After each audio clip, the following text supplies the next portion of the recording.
How do you see the rest of the season going for Wenberg, and is there any way that he can work his way back into the mix? Sure. I can't tell you how it's going to go, but he's a really good player. We'll see where it goes. I don't make those decisions. I have to make the decisions on how the team's playing, who's playing within the lineup. And if I think guys are playing better than another guy, that guy's going to sit out. So that's what it is. It's a real hard question for me to answer. But is he, am I done with him? Absolutely not. But he's got to wait his turn now. As I see some guys and lines that have a little bit of chemistry, I have to make decisions accordingly. John, first game of back-to-back, how will you work your goaltenders today? Goaltender today. Today, Bob. And lineup, any other lineup changes or no? No. John, when you have a new influx of talent come in like you've had, how do you, as a coach, get these guys acclimatized to your game plan, your system as quickly as possible? Yeah, what we do, Drew, is we immediately when they come here, we have basically a little format of video that we show them just to give them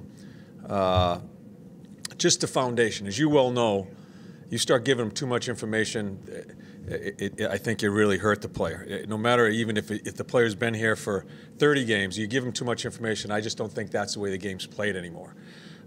So we give them just some broad strokes there as far as showing them, and then we allow the experiences in the game. Mistakes could be made, and then start teaching them that way. My biggest, not challenge, but what I'm looking to is what are my lines going to be?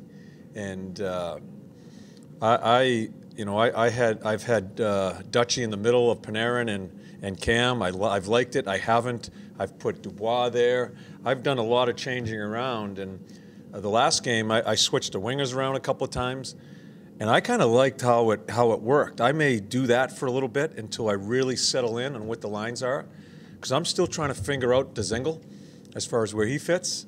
I know where Dutchy's going to fit. It's who's going to play with him. So. You as a coach, a lot of it's trial by error, and then if you see something that you think will work, we're going to try to stay with it. I did it the last game. We moved the wings around for a while, and then once Luke, Cam, and Brett took off as a line, I stayed with them. So I have to watch that from game to game and within the game itself. You bet, man.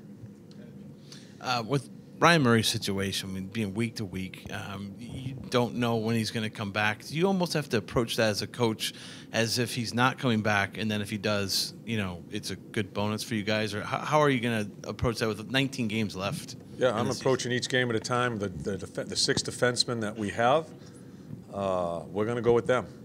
There's nothing else you can do. Again, I'm not going to forecast if Murray's coming back or not. We have the 6 that are playing right now. We changed the pairs a little bit the other night. It's been a little bit of, there's been some inconsistency there for sure. In all 6, I don't think they've played terribly. I think they got to regain their confidence a little bit as far as moving the puck, getting us out of the end zone. So we're going to go with these guys right now, and I want to say it in the right way. I'll just be honest with you. I don't even think of Murray right now because I have to coach the game. I have to coach the practice or the tomorrow's game. Murray's not going to be here the next 2 games, so he's not even on my mind.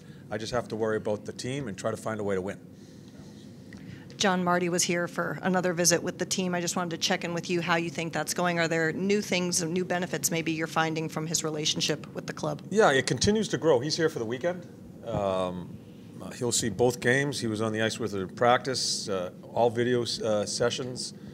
He went to some one-on-one video with some players yesterday.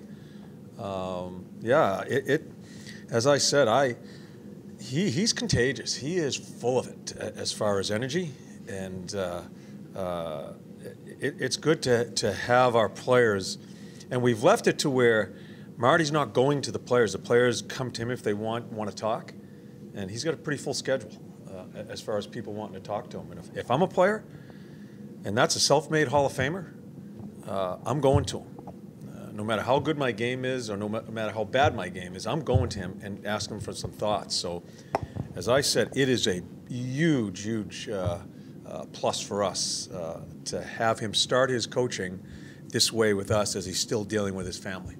I know you don't want to single out any one guy, but are you seeing maybe sparks of his influence in Sure. players or in situations? Sure, I've seen it. I think Wendy has improved since he's been here. I think I've just seen Wendy improve, and I don't want to talk out of both sides of my mouth. There has been improvement, but I still think some other guys have played better. And again, that Nasher's line is one that jams up our lineup right now. I was throwing people out of that lineup all the time, off of that line, but they've played really well. So that's what makes it hard to get into this lineup right now, because I think the other three lines I like, but I have certainly seen improvement at Wenny. I think, and as I talked to Wenny, as we've talked about his situation, it's a time that he can spend more time with Marty and ask and talk and just talk the game. As I said to you before, Allison, I cannot see the game like Marty St. Louis. I can't talk the game like Marty St. Louis. I'm going to talk the game like a coach. And sometimes the players are just tired of hearing that. They want to hear it from someone that's done it. And I totally respect that.